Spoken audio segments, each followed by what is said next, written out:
नमस्कार, श्री राधे। स्वागत है आप सभी का अगले एपिसोड में। आज का विषय है विवाह के समय हमें स्त्री और पुरुष में किन किन चीज़ों का मिलान करना चाहिए जिससे कि विवाह सुखी और संपन्न हो।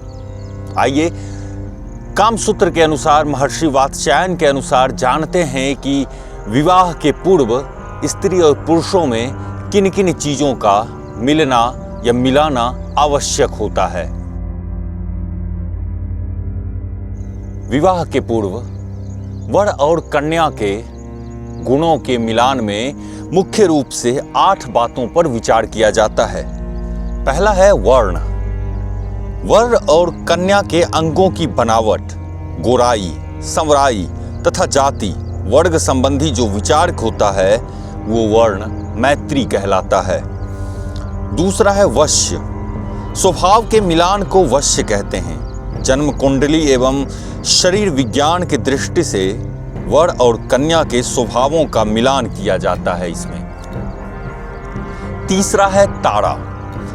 जन्म काल के नक्षत्रों द्वारा वर और कन्या का शारीरिक ज्ञान प्राप्त करना, गणित के सहारे लड़की और लड़के के गुप्तांगों की रूपरेखा, आकार, प्रकार और विकार आदि को समझा जाता है। योनि। योनि का तात्पर्य शरीर विज्ञान और मनोविज्ञान के अनुसार जाति का निर्णय करना। जैसे शश जाति का यदि वर है तो मृगी जाति की लड़की है तो योनि ठीक मिलती है। विपर्य होने से मिलान नहीं बैठ सकता। अगला 5वां है ग्रह मैत्री। वर और कन्या के जन्म ग्रहों का मिलान कर उनकी प्रकृति, प्रवृत्ति और चरित्र संबंधी मिलान करना। छठा है गण मैत्री। गण नाम समूह या समाज का है। इसके द्वारा सामाजिक समानता या असमानता देखी जाती है। 7वां है वैवपु। आयुर्वेदिक दृष्टि से शारीरिक और मानसिक स्वास्थ्य का परीक्षण और मिलान। 8वां है भकूत।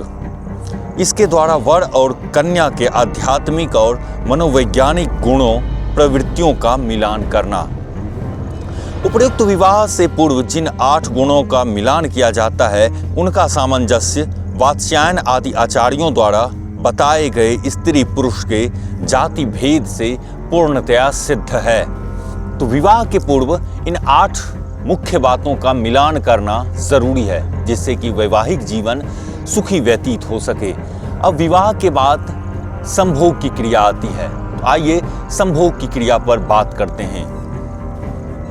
अब कामजन्य मानसिक आवेश के अनुसार स्त्री और पुरुष के समागम के भेद बतलाते हैं कि संभोग काल में जिस व्यक्ति की रति भावना अल्प हो, वीर्य अल्प हो और जो स्त्री के नक्षत, दंतशत आदि प्रहारों को सहने में असमर्थ हो वो मंद वेग कहलाता है।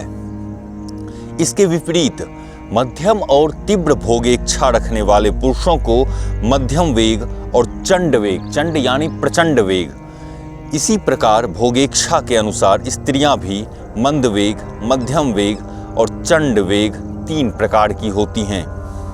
लिंग प्रमाण के भेदों के अनुसार बताए गए 9 प्रकार के रतों के समान यहाँ पर भी 9 प्रकार के स्त्री और पुरुष के संभोग बताए गए हैं। लिंग प्रमाण और भोगेच्छा के समान काल से भी नायक और नायिका के शीघ्र, मध्य और चिरकाल ये 3 भेद है।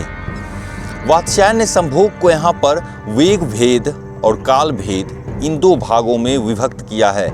जिसका वीर्य कम हो, उत्तेजना कम हो, स्त्री के नख दंत प्रहारों को पसंद ना करे वह नायक मंद वेग का होता है। बल, वीर्य की अधिकता और संभोग कालीन शत आघात प्रहरण की सहिष्णुता एवं रति में अधिक उत्सुकता चंड वेग नायक के लक्षण हैं। मंद वेग और चंड वेग के मध्य जिस नायक की काम शक्ति रहती है वो मध्यम वेग का नायक कहलाता है। मंद, मध्य और चंड वेग भेद से संभोग 9 प्रकार का होता है। अर्थात मंद वेग वाले नायक के साथ मंद वेग वाली नायिका के समागम को समान रति कहते हैं। मध्यम वेग वाले नायक के साथ मध्यम वेग वाली नायिका के संभोग को मध्यम रति कहते हैं और चंड अर्थात अधिकाधिक वेग वाले नायक के साथ अत्यधिक वेग वाली नायिका के मैथुन को उत्तम रति कहते हैं। इसी प्रकार काल भेद से भी शीघ्र, मध्य और चिरकाल, इन तीनों भेदों से 9 प्रकार का मैथुन है।